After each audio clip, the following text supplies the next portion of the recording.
Salut Frédéric, Salut Pablo. merci d'avoir accepté mon invitation.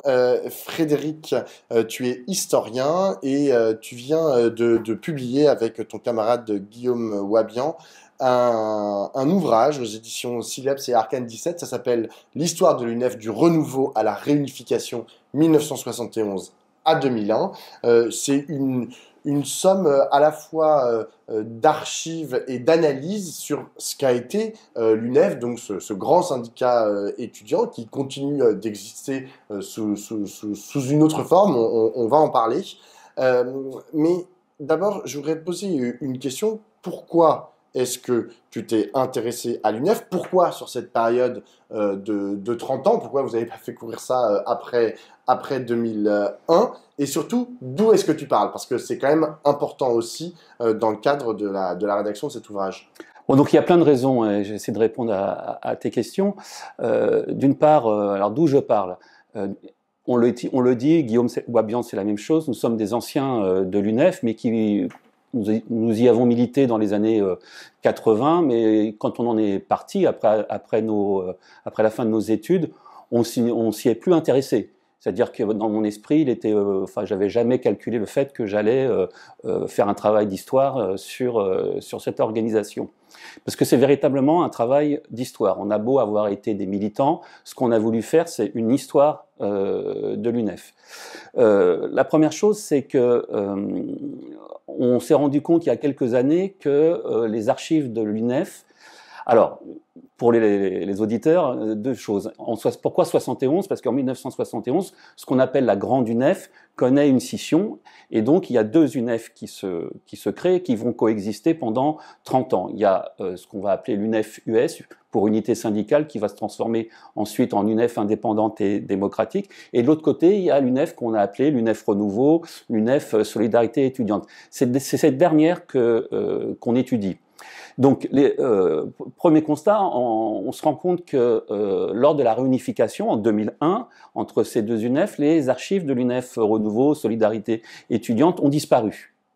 Et donc, on est face à une catastrophe patrimoniale, plus d'archives. Et donc, un des premiers axes de notre travail a été de reconstituer ce patrimoine archivistique, tout simplement, ça a été un peu compliqué malgré tout, en allant chez les uns et chez les autres, anciennes et anciens militants. Alors, il y a des gens, on connaît tous ça, il y a des gens qui conservent, il y a des gens qui conservent rien du tout, mais il y a vraiment des gens qui ont des stocks d'archives de cette période et de cette organisation. Donc on les a contactés, on les a convaincus ensuite de déposer ou de donner ces archives à la Cité des mémoires étudiantes, et on les a numérisés, ce qui fait qu'aujourd'hui on a rassemblé en gros 5000 documents qui couvrent la période 71-2001, et c'est à partir de ces archives que nous avons décidé d'une part d'éditer un petit bulletin d'histoire, et puis ensuite d'écrire ce livre.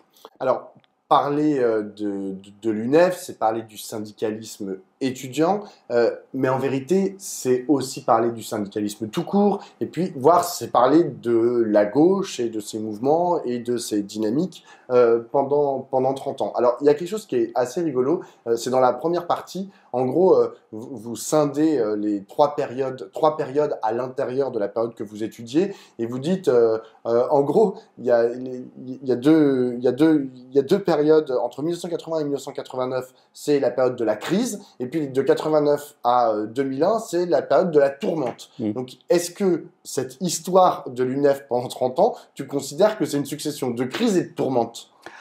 Oui, beaucoup, mais aussi de victoires et d'avancées, parce qu'on évoque évidemment les grands mouvements étudiants dans lesquels l'UNEF a joué un rôle, alors qu'on analyse avec des difficultés. 1976, contre la réforme des deuxième cycle imposée par la ministre des universités de l'époque, Alice Saulnier-Seyté. Évidemment, la bataille contre le projet de Vaquet en 1986, et aussi le rôle qu'a joué l'UNEF au départ du mouvement contre la réforme de la sécurité sociale et des retraites en 1995. Donc il y a aussi des moments très très forts de dynamique et de victoire. Et ce qui est paradoxal dans le syndicalisme étudiant, c'est qu'au final, on a des organisations qui sont assez faibles numériquement.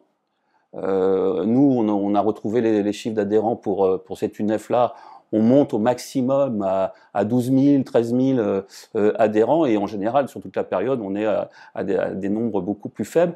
Le taux de participation des étudiants aux élections universitaires sont très faibles, et en même temps, ces organisations, et l'UNEF entre autres, sont quelque part jouent un rôle politique, social, incontournable dans la société française. Et il se trouve que 71-2001, au-delà de l'UNEF et du syndicalisme étudiant, c'est une période de crise et de recomposition du syndicalisme en général, du syndicalisme salarié, mais aussi de la gauche. Et donc, l'UNEF que l'on étudie et qu'on situe dans la nébuleuse communiste, on pourrait en reparler, est aussi un miroir de ces recompositions et de ces crises de la gauche pendant ces quand même 30 années qui l'a fortement bouleversé. On va reparler des liens de l'UNEF et du syndicalisme étudiant plus généralement avec la politique au sens strict. Mais d'abord, qu'est-ce qui fait que le syndicalisme étudiant à un moment donné, et c'est toujours le cas aujourd'hui d'ailleurs, structure une partie du paysage, on va dire, social en France? Qu'est-ce qui crée ce lien? Qu'est-ce qui fait que, je vais te donner des exemples assez récents, mais qu'est-ce qui fait que à la fois pendant les Gilets jaunes, pendant la réforme des retraites, pendant tous les mouvements là sociaux, les derniers mouvements sociaux que l'on a connus, on dit tout le temps, oulala, si les étudiants en fait se mettent dans le mouvement social, commencent à descendre dans la rue, etc., ça va être terrible. Et bien sûr, à l'intérieur de ce mouvement étudiant, le rôle des syndicats est structurant. Moi, je crois d'abord qu'il y a un moment fondateur qui a marqué la culture politique française, les commentaires, etc. C'est mai 68. Et donc le rôle des étudiants dans mai 68. Donc il y a toujours en arrière-plan cette idée-là que quand les étudiants se mettent en mouvement, ça peut ne pas se limiter aux étudiants et que ça peut s'élargir à l'ensemble de la population, ou en tout cas des salariés français. Donc il y a cette première, à mon avis, première idée. Ensuite, alors on n'a pas voulu le faire. C'est l'idée que sont-ils devenus? C'est-à-dire que beaucoup d'anciens et d'anciennes de l'UNEF, ils ont des trajectoires en fait syndicales et politiques très très variées, mais il y en a beaucoup qui on joue des rôles dans des partis politiques, dans des syndicats, et dans le journalisme, et donc il y a quelque part ils sont là quoi en fait, et peut-être que c'est une deuxième explication à cette idée que le syndicalisme étudiant a un rôle d'influence très très fort, et c'est une école évidemment de formation accélérée au militantisme en général. Exactement. Alors juste rentrons dans ce que vous avez écrit. Qu'est-ce que c'est un militant à l'UNEF? Pourquoi est-ce qu'il milite? Qu'est-ce qui fait que quand tu as 20 ans et que tu es à la faculté, qu'est-ce qui fait que tout d'un coup, tu te dis en 1971 comme en 2001, tiens, je vais prendre ma carte à l'UNEF? Bon, je crois qu'il faut être assez basique. Il y a d'abord la défense des intérêts étudiants, et que l'inscription, l'entrée à l'université, c'est pas toujours simple. Et donc que les syndicats étudiants proposent de défendre les étudiants, je pense que c'est une raison importante de l'adhésion. Il y a aussi, il faut pas se le cacher, mais on y reviendra après. Il y a pour beaucoup, le syndicalisme étudiant, c'est aussi une manière de militer politiquement. Alors, il y en a qui vont plutôt militer dans les organisations politiques, d'autres plutôt du côté du syndicat. Mais je crois que pour beaucoup, quelle que soit l'UNEF, que ce soit l'UNEF de la nébuleuse communiste ou de l'UNEF de la nébuleuse trotskiste et socialiste, il y a un lien, c'est une manière de faire de la politique aussi. Et voilà. Donc il y a l'idée, je m'engage, je veux transformer la société, et je peux le faire dans les syndicats étudiants. Après, il faut rester conscient que l'engagement de militants, d'étudiants dans les organisations syndicales, ça reste, à l'échelle de la masse des étudiants, ça reste minoritaire. très minoritaire. Mais ils sont les seuls en fait, et donc ils jouent un rôle. Être dans un syndicat étudiant comme l'UNEF, c'est aussi, et ça vous le détaillez très bien, enfin ça se voit beaucoup dans votre ouvrage, c'est aussi apprendre ce que c'est qu'une structure politique qui parfois frôle avec la structure bureaucratique. Je veux dire, il y a des coordinations nationales, vous avez des congrès où à chaque fois, quand on lit ces événements en fait que sont ces congrès, c'est vraiment c'est assez incroyable à lire, mais on se croirait dans un truc c'est pas kafkaïen le mot, mais il y a des enjeux en fait de pouvoir qui sont très très importants. Et on a l'impression que finalement l'UNEF, notamment au moment de ces congrès, c'est des espèces de mini-sociétés où t'as des individus et des groupes d'individus qui vont essayer de récupérer le pouvoir. Est-ce que cette notion, cette question du pouvoir à l'UNEF qui sourd un peu tout votre livre, est-ce que c'est quelque chose toi qui t'a intéressé en écrivant ce bouquin? Alors avant ça, je dirais que d'abord militer à l'UNEF, c'est quelque chose de très intense. C'est-à-dire que c'est des groupes, des gens qui vont vivre ensemble 24 heures sur 24.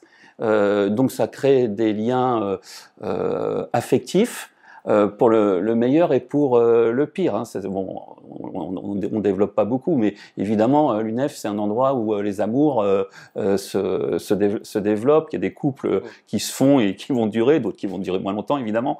Donc c'est quelque chose. Pas toujours de manière très consentie, d'ailleurs, mais ça, c'est un autre. Alors ça, c'est encore un autre sujet qu'on évoque dans le livre. Donc il y a cette intensité, puis il y a aussi, et ça provoque aussi l'intensité des ruptures. Ça va ensemble. Et si par rapport à ce qu'on disait tout à l'heure, si on considère que le syndicalisme étudiant a une influence, un poids, il y a des enjeux. Il y a des enjeux politiques, des enjeux de pouvoir, ça existe. Je dirais, après, il faut rester, comment dirais-je, il faut garder raison parce que on n'est pas syndicaliste. Bon, on peut toujours citer des exceptions, mais on n'est pas syndicaliste étudiant à vie.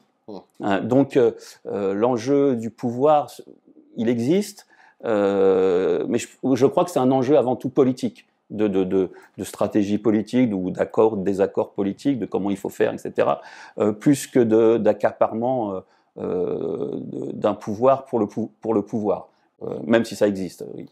Est-ce que tu dirais que les pratiques les pratiques militantes à l'intérieur de l'UNEF sont susceptibles, parce que comme tu l'as dit tout à l'heure, il y en a beaucoup en fait qui sont sortis de l'UNEF et qui ont continué en fait des carrières politiques ou des carrières syndicales ou des carrières, moi désolé je reprends le mot, tu vas dans des lieux de pouvoir, ça peut être le journalisme, etc. Est-ce que tu crois que les pratiques telles qu'elles étaient menées, pratiquées dans l'UNEF ont pu structurer dans une certaine mesure ce qu'ils sont devenus après? C'est-à-dire que moi j'ai un peu l'impression que c'est un laboratoire en fait de la façon dont on prend le pouvoir, dont on mène des rapports de force, pour le pire comme pour le meilleur, hein, bien sûr. Mais où tout ça, en fait, est en gestation. Et puis derrière, en vérité, la façon dont ils ont pratiqué leur militantisme dans l'UNEF, ils l'ont répliqué au Parti socialiste ou dans d'autres types de structures, au Parti communiste. Mais là c'est pas. Oui, il y a des choses comme ça, mais on a fait quelque chose d'assez inédit. C'est qu'on a réussi à reconstituer entre 1971 et 2001 quasiment l'ensemble des bureaux nationaux. Donc on publie dans le livre les listes. En annexe, oui. Voilà, en annexe. Donc on arrive peut-être à plus de 400 noms.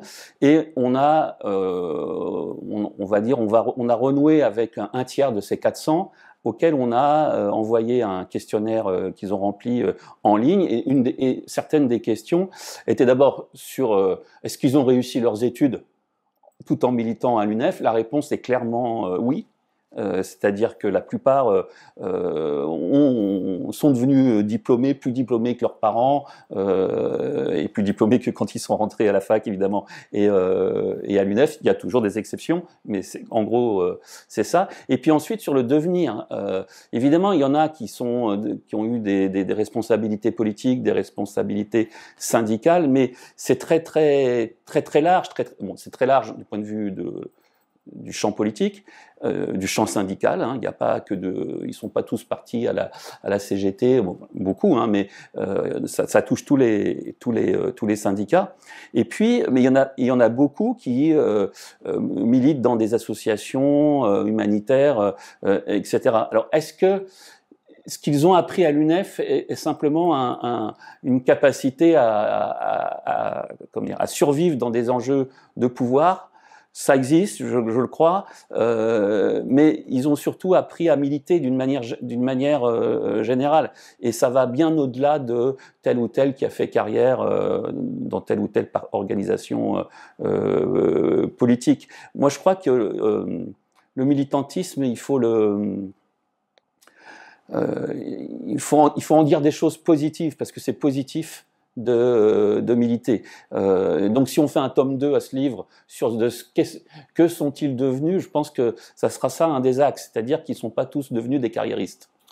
Une petite anecdote, tout à l'heure, juste avant d'arriver, on prenait un café et tu as croisé un ancien camarade de l'UNEF que tu n'avais pas vu depuis 30 ou 35 ans et vous vous êtes parlé comme si vous étiez quitté hier. C'était assez rigolo à voir. Vous avez parlé notamment d'un moment qui vous a réunis, c'était le congrès de Toulouse, donc au début des années 90, dont vous parlez dans votre ouvrage.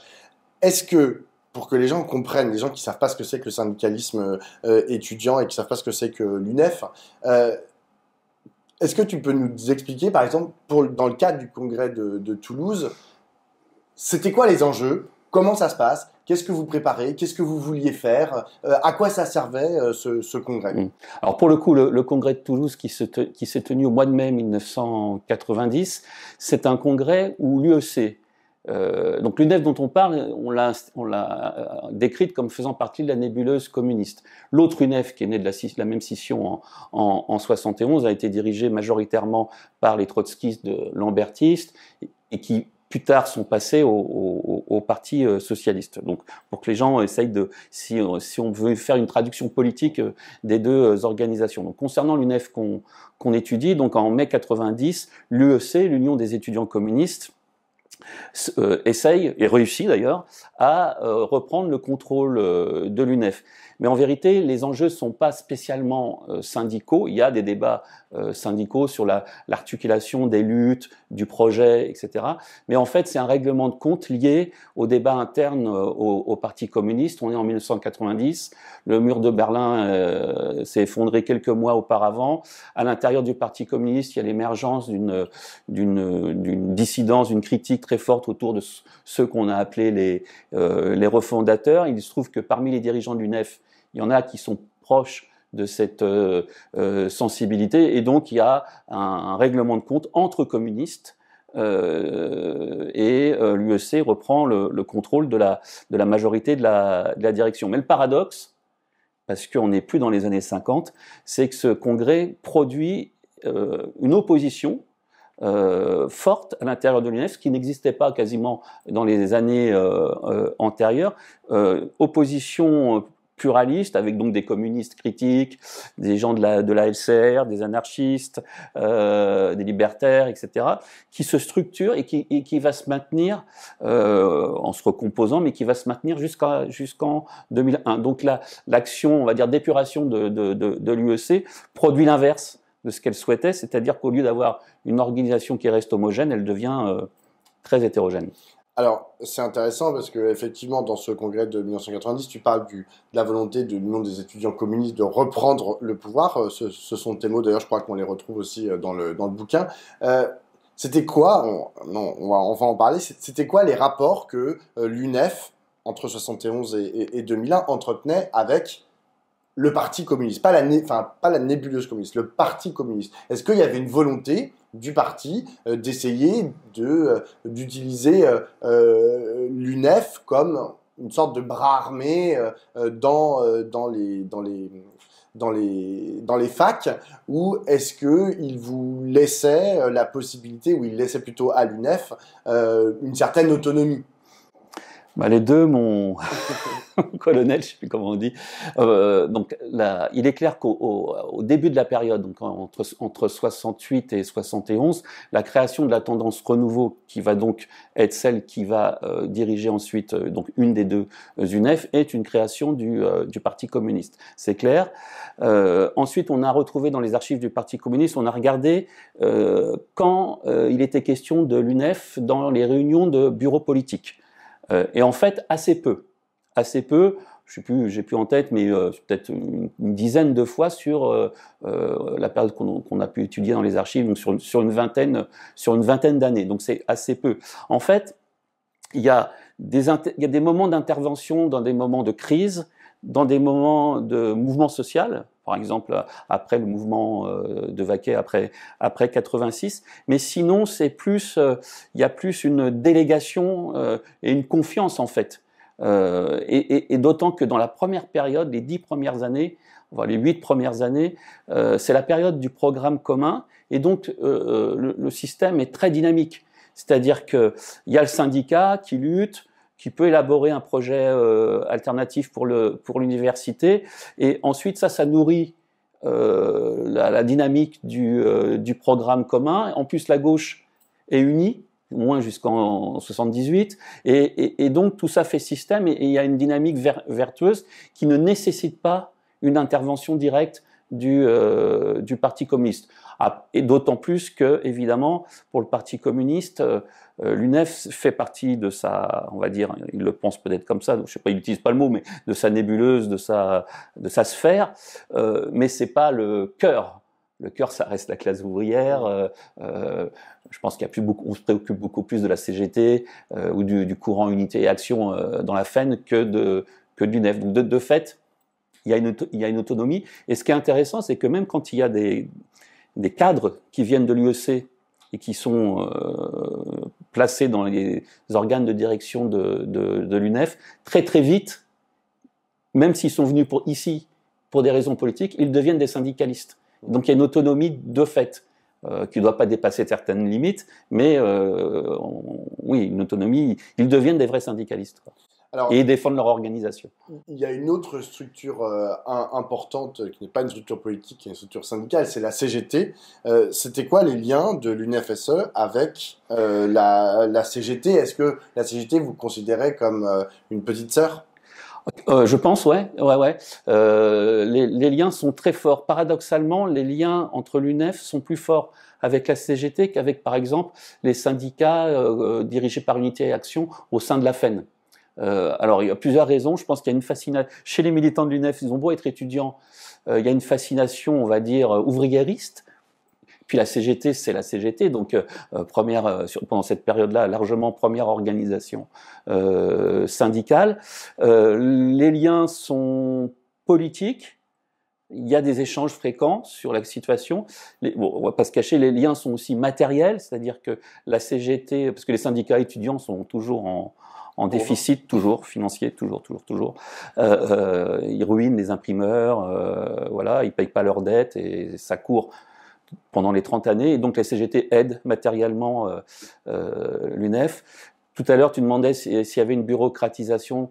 On en est loin, ça me fait penser l'aide de la CGT, c'est qu'à la fin des années 70, début des années 80, les dirigeants de l'UNEF, étudiants, n'ont pas d'appointement, ils ne sont pas salariés, ils ne sont pas permanents. En revanche, la CGT les aide à travailler, mais à travailler vraiment dans l'imprimerie, grâce au syndicat du livre, et donc ils passent leur week-end et leur nuit à travailler, et ça c'est une aide de la CGT. J'ai une dernière question. Et dernière chose, ce qui est intéressant, je pense, c'est que, sur lequel on met le doigt, c'est que quand on regarde l'histoire de l'UNEF et qu'on la met en parallèle avec l'histoire de la CGT, bah justement, c'est très parallèle. Et c'est très, y compris sur les débats, articulation, lutte, projet, propositions alternatives, rapport aux politiques. La démocratie. La démocratie, l'évolution, y compris l'évolution. Alors, c'est pas les mêmes niveaux, évidemment, mais l'évolution du nombre d'adhérents, tout ça est très, très parallèle. Et donc, c'est un moyen aussi de de faire l'histoire du syndicalisme en général.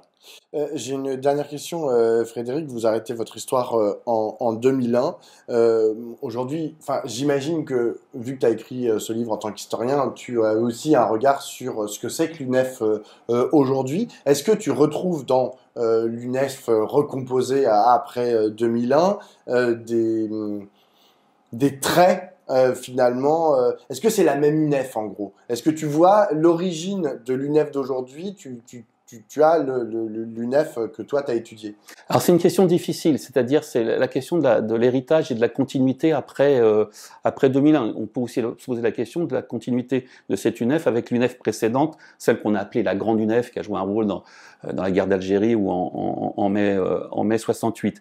Il y a des héritages. Alors moi je suis pas un spécialiste de l'UNEF actuelle et du syndicalisme étudiant aujourd'hui, d'ailleurs qui est en pleine recomposition, parce qu'il y a l'émergence d'une nouvelle organisation issue d'une scission de l'UNEF qui s'appelle l'Union étudiante. Il y a l'UNEF, il y a une autre, la FAGE, qui était à l'origine plutôt un rassemblement de structures corporatistes, mais qui est en fait assez proche de la CFDT. Donc on peut penser ce qu'on veut de la CFDT, mais c'est un syndicat, voilà. Donc c'est difficile il y a des héritages, c'est clair, mais c'est assez brouillé. Donc j'espère que le livre pourra être utile aussi aux étudiants actuels. Et puis ce qui était marrant, c'est que quand on rédigeait la conclusion, on se posait cette question. Et on était en train d'écrire quand arrive la nouvelle de l'élection de Sophie Binet à la tête de la CGT. Or, Sophie Binet est une ancienne de cette UNEF.